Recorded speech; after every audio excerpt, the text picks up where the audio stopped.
North Carolina has become a battleground for democracy as the Republican-led legislature launches an aggressive power grab against newly elected statewide Democratic officials. This alarming development highlights how state-level politics can significantly impact the balance of power and governance in a purple state. While North Carolina has a history of voting for both Democrats and Republicans, electing a Democratic governor, Secretary of State, and Attorney General, its state legislature has been one of the most egregiously gerrymandered in the country. This gerrymandering has allowed Republicans to wield power disproportionately and enact measures that undermine democratic principles. One of the latest examples of this anti-democratic behavior is a bill ostensibly intended for hurricane relief following the devastation caused by Hurricane Helen.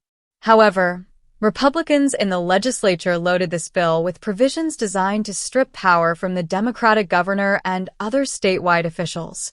Key changes include transferring significant powers from the bipartisan State Elections Board to the state auditor, the only statewide Republican officeholder. The state auditor, who typically has no role in election oversight, was chosen precisely because Republicans wanted to bypass the Democratic Secretary of State. The bill also prohibits the Attorney General from bringing or joining lawsuits that conflict with the legislature's positions. This restriction undermines the Attorney General's role as the state's chief legal officer, limiting their ability to act independently on behalf of North Carolina. Additionally, the bill includes anti-voting provisions aimed at making it easier to reject mail-in ballots, a move likely to disenfranchise many voters. Legal challenges to these measures are inevitable, but their success is far from assured. The Republicans' earlier gerrymandering efforts reshaped the state's judicial system, making it harder to hold them accountable. For example, they made judicial elections partisan, which eventually resulted in a Republican-majority state Supreme Court. This court has demonstrated a willingness to rule along partisan lines, creating a judicial environment that is hostile to challenges against Republican legislation. Several years ago, when the state Supreme Court was more balanced, similar power grabs were struck down. However, with the current court composition, these new provisions are likely to be upheld. This circular dynamic, where a gerrymandered legislature enacts laws that are then validated by a partisan judiciary, highlights the systemic nature of the problem. Another layer of complexity arises from the ongoing judicial elections in North Carolina. Allison Riggs, one of the two Democrats on the state Supreme Court, recently won a hard-fought race after multiple recounts. Her Republican opponent attempted to throw out 60,000 votes, a move that was ultimately rejected by the State Elections Board. This same board is now a target of the legislature's power grab, further intertwining these developments and demonstrating how the Republican legislature is systematically undermining democratic institutions. Private individuals, members of the affected boards, or the new administration under Governor Josh Stein may bring lawsuits to challenge these provisions. However, the prospects for success remain uncertain, given the current composition of the state Supreme Court. The federal courts might offer an alternative venue for challenging these measures, particularly those related to voting rights, but the outcome remains unpredictable. This power grab is part of a broader strategy by North Carolina Republicans to entrench their power in a state that remains politically competitive. By manipulating the rules and institutions of governance, they are attempting to sideline elected Democratic officials and suppress voter participation. These actions not only threaten the democratic process in North Carolina, but also set a dangerous precedent for other states. As the battle over these provisions unfolds, it will serve as a critical test of whether democratic norms can withstand such brazen assaults. The outcome will have far-reaching implications, not just for North Carolina, but for the broader struggle to protect democracy in the United States. Unpacking the entrenched power grab in North Carolina and beyond. Gerrymandering has long been a tool for political entrenchment, but what's happening in North Carolina represents an alarming escalation of its impact. At its core, the issue lies in the Republican-controlled state legislature's ability to manipulate electoral maps, ensuring a permanent majority that overrides the will of voters. This leads to a self-perpetuating cycle. The only way to challenge these entrenched rules is for Democrats to win more seats, yet the gerrymandering ensures that's nearly impossible. The role of the North Carolina Supreme Court. The battle to break this vicious cycle has increasingly focused on the state Supreme Court. In North Carolina, the Republican-controlled legislature has taken extreme measures to maintain dominance, including leveraging the court system. Previously, the Democratic-majority state Supreme Court struck down partisan gerrymandering, but that decision was reversed after Republicans regained control of the court. Currently, Democratic efforts hinge on regaining even partial control of the court. For example, the election of candidates like Allison Riggs to the court could shift the balance from a 6-1 Republican majority to a more competitive 5-2. While this might not seem monumental, it's a crucial first step toward re-establishing checks on partisan manipulation. Codifying partisan control. The lengths to which Republicans have gone to cement their power are staggering.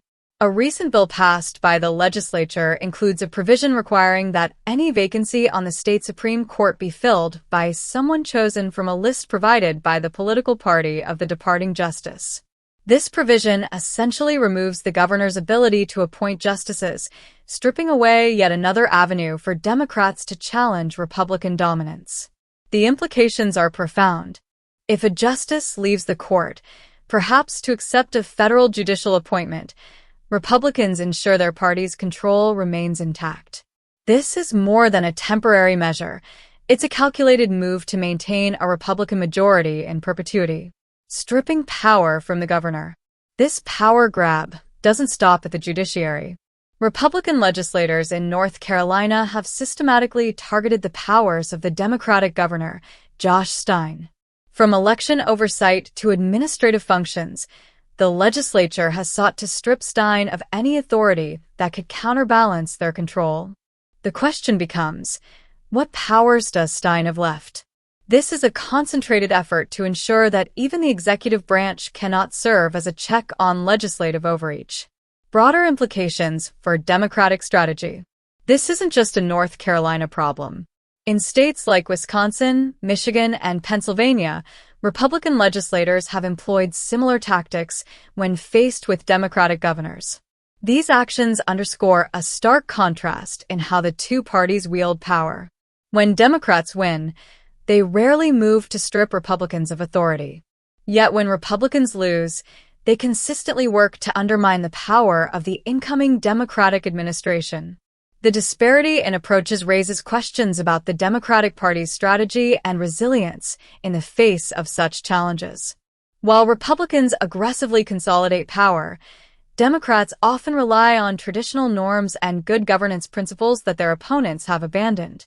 This asymmetry leaves Democrats at a structural disadvantage. Media coverage and public awareness.